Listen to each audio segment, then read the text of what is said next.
आप वापस आए और आपने घोड़े छोड़े दौड़ा के तो फिर दोबारा से आप काम शुरू किया तो फिर वही काम लग गया, दहशतगर्दी का, और फिर आप अरेस्ट हुए, बार बार अरेस्ट हुए, हज पे नहीं जाने दिया जा रहा। और ये अब ये है कि अभी भी लोगों को शायद इस बात वापस आने के बाद 4 अरेस्ट हैं, फैमिली से दूर हैं अभी भी। हाँ कितना जी, अर्सा हो चुका है? बच्चों को नहीं मिला, 4 माह हो गए, अपनी फैमिली को, माँ बाप को मैं नहीं मिला 4 माह। ये रास्ता आपने दोबारा क्यों चुना? क्योंकि मैं इसमें कुछ लोगों का ये ख्याल है कि वो जी यूट्यूब के डॉलर्स आते हैं तो वो एक बड़ा स्टेक है लोगों का, वो इस वजह से छोड़ा जा वो अपनी जान जोखों पे डाल के फैमिली में लग के पैसे कमाने की खातिर जो है आप यूट्यूब कर रहे हैं। अच्छा, वो लोग ये बात यूट्यूब पे बैठ के करते हैं, टीवी पे प्रोग्राम ही नहीं करते, इतने पैसे नहीं आते।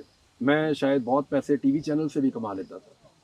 मैं कंप्रोमाइज करता और टीवी चैनल पे जाके बैठता तो ज्यादा पैसे कमाता, और भी कमाता, अच्छे लगते हैं आते हुए पैसे। और अगर पैसे ज्यादा कमाने हैं तो वो तो प्रॉपर्टी के काम में उससे भी ज्यादा, और सिस्टम में आ जाए तो और ज्यादा पैसे तो उनके साथ मिल जाए तो। आपको पता है मुझे 11 दिन चुप रहने के कितने पैसे मिल रहे थे? No one can even imagine. जब मैंने वीलॉग शुरू किया तो इलेक्शन में 11 दिन बाकी थे, मुझे ये ऑफर आई थी 8 फरवरी वाले में। हाँ जी, अच्छा, मुझे ऑफर आई थी कि अगर आप 9 फरवरी से बोलना शुरू करें तो जो चाहिए जहां चाहिए मिलेगा, कभी नाम भी ECL में नहीं होगा। अच्छा, ये डील ऑफर हुई थी। हाँ, और इतनी बड़ी अमाउंट थी कि मेरे ख्याल में कोई यूट्यूबर 1 साल में नहीं, 3 साल में भी नहीं कमा सकता। अच्छा, हाँ। उसमें क्या कायदे मिल्लत को और ऊपर लेके जाना था? उसका मतलब ये था कि 11 दिन और चुप नहीं, मतलब उसमें आप चुप खामोश हैं बस, आपने 11 दिन चुप रहो। ये कायदे मिल्लत पे अखबार में इश्तिहार लग गए जी कि वजीर आजम फिर नहीं बना। ये क्या इनके साथ क्या हुआ है? जरा अंदरूनी कहानी बताएं इमरान भाई। मैं आपको एक बात बताता हूँ, नवाज शरीफ साहब अंदर से टूट का शिकार है। आप 1 मिनट के लिए अपने आप को क्यों नहीं रखते नवाज शरीफ की जगह? आपके पास एक बयानिया है, आप एक पॉलिटिकल लीडर है, लोग आपसे प्यार करते हैं, आप जेल काट रहे हैं, आपके अंदर एक सेटिस्फेक्शन होती है कि यार लोग मेरे साथ खड़े हैं, मैं यहाँ मर भी गया तो मैंने जिंदगी अच्छी गुजारी है, मुझे लोग अच्छे नामों से याद करेंगे। जिंदगी में और क्या करना था? क्रिकेट मैंने खेल ली, घोड़े मैंने चला लिए, बच्चे मैंने पैदा कर लिए, उनका मुस्तकबिल अल्लाह ताला जानता, मैं तो नहीं कुछ कर सकता। तो मैंने एक अच्छी जिंदगी गुजारी है। मैं जेल में अगर मारा गया तो मुझे लोग अच्छे नाम से याद करेंगे, इतना ही जिंदा रह सकता है एक आदमी, इससे ज्यादा और क्या रहेगा? तो मियां नवाज शरीफ साहब के भाई ये चांस था जो उन्होंने मिस कर दिया। उन्होंने एक दफा फिर डील कर, हार मान। ये 8 फरवरी के बाद 2019 में। अच्छा, ठीक है। वो बाहर चले गए। मियां साहब को डील करते वक्त ये लगा कि जैसे माजी में उन्होंने डीलें की हैं, इस दफा भी ये डील करके तो मियां साहब अपना एक बयानिया बना के और गेम में वापस आ जाएंगे और लोगों को पता भी नहीं चलेगा। लेकिन इस मरतबा उनके मुकाबले में पीपल्स पार्टी नहीं थी, वो इन्हीं की तरह की पार्टी है ना। इमरान खान का देखें प्रॉब्लम क्या है, वो आउट ऑफ द सिलेबस है। एस्टेब्लिशमेंट ने इमरान खान को नवाज शरीफ और जरदारी की तरह डील करने की कोशिश की, वहां गलती होगी। इमरान खान का सांचा अलग बना के डील करना था कि ये और तरह का आदमी है। जब आप उन टूल्स के साथ, उन हथियारों के साथ जो आपने जरदारी और नवाज शरीफ के लिए बनाए, इमरान खान को टैकल करते हैं ना, तो वो आपका काम खराब हो जाता है। वो बिल्कुल मुख्तलिफ आदमी है, आउट ऑफ द सिलेबस है। इसी तरह मियां नवाज शरीफ साहब ने अपनी मकबूलियत की कुर्बानी दी और पाकिस्तान बाहर जाके ये सोचना शुरू हो गए मैं वापस कायदे मिल्लत दा ना है, आइसक्रीम भी आ गई। मियां साहब के घर के बाहर जो हुआ ना, वहां पे दमा चौकड़ी बरतानिया में, अच्छा, उसने मियां साहब को बड़ी तकलीफ दी है। ऐसा उन्हें कभी फेस नहीं करना पड़ा। यानी घर की खिड़की वो नहीं खोल सकते थे, लोगों ने इनका जीना हराम कर दिया। दूसरा, पाकिस्तान के अंदर इनकी मकबूलियत लगातार डाउन गई। उन्होंने संभालने की बहुत कोशिश की। मियां साहब एक खास किस्म की डिप्रेशन में है कि ना मेरे से लोग प्यार करते हैं और ना मैं अपने बयानिए पे कायम हूं। ऐसा बंदा अंदर से टूट जाता है, कंप्रोमाइज हो गया। अच्छा इमरान भाई, 14 अगस्त भी आ रही है। आप जब बाहर निकले थे तो आपने पाकिस्तान जिंदाबाद का नारा लगाया था। शहीद अरशद शरीफ जो है वो हमेशा, मुझे याद है कि अपने छोटा परचम जो है वो बैज यहाँ पर लगाया करते थे। पिछली 14 अगस्त पर आप मैं अंदर था। मैंने एक ट्वीट किया, शायद इसलिए आप पूछ रहे हैं। मुझे ना, मैं दिन गिनता था, अंदाजा करता था कि दिन कितने आगे बढ़ गए। आज मुझे 70 दिन हो गए, 75 दिन हो गए, 100 दिन हो गए। मैं गिनता था दिन, उस हिसाब से मैं तारीखों का हिसाब भी रखता था। फिर मुझे ऐसे आता है जनवरी, फरवरी, मार्च, अप्रैल, मई, जून, जुलाई, अगस्त। ये जो ऊपर वाले होते हैं ना, ये 31 वाले होते हैं, जो नीचे वाले होते हैं मैं ऐसे गिनता था। ये मुझे किसी ने सिखाया था। तो मैं दिनों के हिसाब से मुझे लगता था कि 14 अगस्त बिल्कुल आ गई है। ये जो कैद होती है ना, ये बड़ी खौफनाक चीज होती है। ये कंघी क्या होती है ना, 4 महीने बाद जब मेरे हाथ में कंघी आई थी, मुझे पता चलता है इसकी क्या कीमत है। और मैं इतना खुश हुआ था कि कंघी आ गई है मेरे पास। ये छोटी चीज इतनी खुशी देती है कि आप सोच नहीं सकते। जब आप अकेले पड़े हो ना महीनों तक, तो आपको पता चलता। वो चूंटी के साथ जो आप खेलते थे? हाँ, मैं यानी वो कीड़ा अंदर आया था ना, मैं सारा दिन उसके साथ गुजारने की कोशिश करता था कि यार ये अंदर आ गया ना तो ये बाहर ना जाए, आज मैं अकेला नहीं हूँ, ये मेरे साथ है। तो मैं उसके साथ टाइम गुजार देता था। तो कंघी एक ऐसी चीज है कि मुझे उसका पता चला। शीशा मैंने जब 4 माह बाद देखा, 4 साढ़े 4 माह बाद, तो मुझे लगा कि ये इतनी बड़ी सहूलत है, नेमत है अल्लाह की। तो मैंने अंदाजा किया, मैंने कहा यार जश्न आज़ादी आने वाला। उस बंदे को मैंने कहा, वो मुझे दिन नहीं बताते थे, कहते हाँ आएगा। अच्छा। मैंने कहा जी 1-2 दिन है मेरे हिसाब में, आज 13 है या 12 है अगस्त, आप मुझे ना एक छोटी सी झंडी ला दे, इतना सा झंडा ला दे, कपड़े का ला दे, कोई भी ला दे, वो लोहे वाला ला दे, कोई भी छोटा सा एक मुझे झंडा ला दे।